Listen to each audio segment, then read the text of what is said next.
जय हिंद दोस्तों। CRPF HCM और एएसआई स्टेनो की जो 2023 के अंदर आपकी वैकेंसी थी, ये कंप्लीट हो चुकी है। और भर्ती कंप्लीट होने के बाद अभी आपकी सिर्फ ज्वाइनिंग बाकी है। सीआरपीएफ एचसीएम की तो पहले कंप्लीट हो चुकी थी। इसके अंदर जिसका पहली लिस्ट में और सेकंड लिस्ट में नाम है और जिनके अच्छे मार्क्स हैं, उनको लग रहा है अभी हमारा तो कंफर्म हो जाएगा। तो उनको मन में क्या होता है कि भाई जब हम एचसीएम की जब जॉब करेंगे तो उसके संबंध में हमको नई नई जानकारियां चाहिए। जब नई ड्यूटी चढ़ेंगे तो हमको उसके संबंध में उसकी salary, promotion, job profile, facilities, family life, हर टॉपिक पे इंसान को जानकारी चाहिए। कहीं भी डिपार्टमेंट जब जाता है तो उसके संबंध उसको जानकारी जानने की इच्छा होती है। अभी एक भाई ने कमेंट किया था कि सर सीआरपीएफ एचसीएम से, जैसे मैं ग्रेजुएट हूं तो मैं एलडीसी एग्जाम किस किस रैंक के लिए दे सकता हूं, या फिर कोई पोस्ट ग्रेजुएट भी होगा या कोई उससे भी ज्यादा पढ़ा लिखा होगा।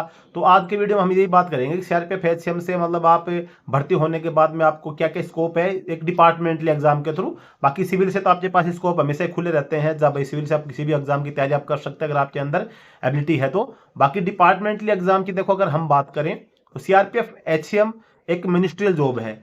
और बाकी जैसे जीडी की जॉब अलग हो जाती है और सीआरपीएफ के अंदर हॉस्टल स्टाफ है, सिग्नल स्टाफ है, जैसे 3-4 कैटेगरी में मतलब ड्यूटी बटी हुई होती है। अब बात करें जैसे सीआरपीएफ एचसीएम के अंदर, इससे पहले जैसे बात करें सीआरपीएफ में कौन कौन से एलडीसी एग्जाम होते हैं। तो एलडीसी एग्जाम देखो नीचे लेवल से देखें हम, जैसे सिपाही से जो एलिजिबिलिटी होता है तो उसके अंदर आपका हेड कांस्टेबल जीडी में जा सकता है, हेड कांस्टेबल मिनिस्ट्रियल में जा सकता है, एएसआई स्टेनो में जा सकता है, आपका एचसी आरओ, एचसी आरएम जैसे रेडियो फिटर वगैरह, रेडियो ऑपरेटर वगैरह में जा सकता है, सब इंस्पेक्टर की है, असिस्टेंट कमांडेंट की, इस प्रकार के एलडीसी एग्जाम होते हैं।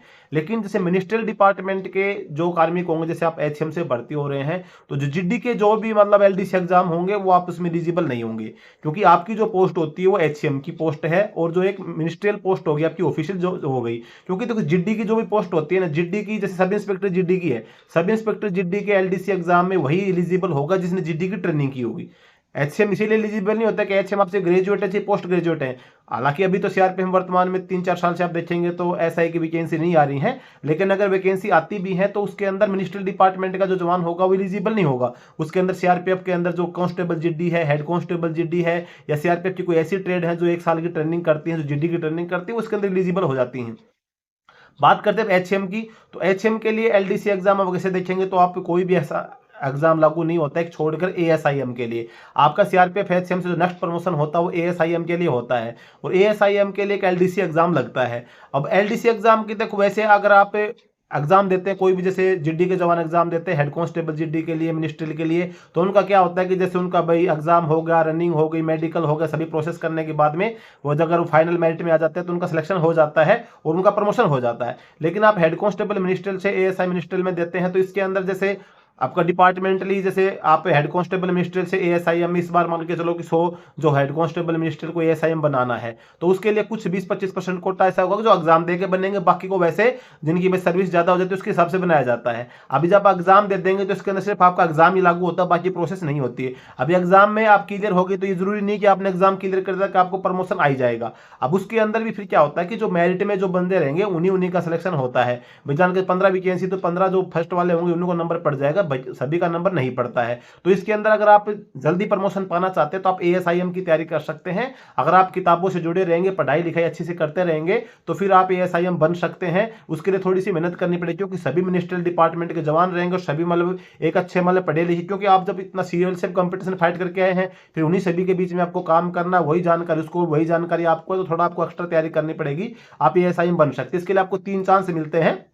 3 साल, हर साल जब भी वैकेंसी आएगी तो एक मतलब पूरी सर्विस के अंदर आपको 3 चांस मिलेंगे। 3 चांस आप अगर क्लियर कर जाएंगे तो आप एएसआईएम बन सकते हैं। बाकी उसमें डिपेंड करता है कि जैसे भाई आपका मेरिट में जैसे कितने बंदे लेने हैं उसमें आपका कितना नंबर बन रहा है उसके हिसाब से है।